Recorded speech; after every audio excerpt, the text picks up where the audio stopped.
Let's get more on this now from our national security analyst, Steve Ganyard. What do you make of this proposed trip by Speaker Pelosi?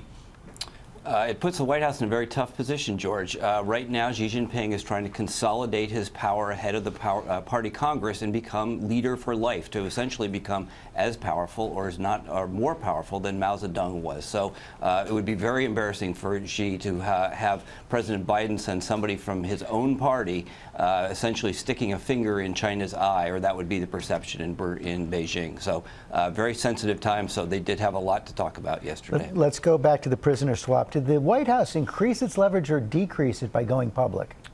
I think they'll end up decreasing it, George. I think the irony here is by going public, trying to show the U.S.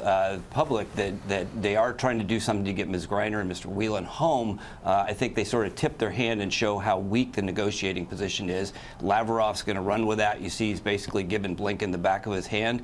So the irony here is that while the White House went public with their negotiating stance, in an attempt to speed up the negotiation and get Ms. Griner home, I think it may end up delaying her release and backfiring on the White House. So the Russians want more than just that notorious arms dealer, Victor Bout?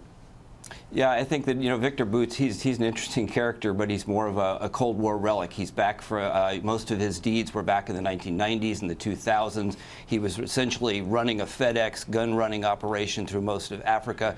The Russians don't really care about him. They'd like to get him home. He was friends with the military intelligence folks, but he's not much of a deal. And I think whatever deal the U.S. has put on the table is certainly not going to be the deal that's going to get Ms. Griner and Mr. Whelan home. Steve Ganyard, thanks very much. Well, hey there, GMA fans. Robin Roberts here. Thanks for checking out our YouTube channel. Lots of great stuff here. So go on, click the subscribe button right over here to get more of awesome videos and content from GMA every day, anytime. We thank you for watching, and we'll see you in the morning on GMA.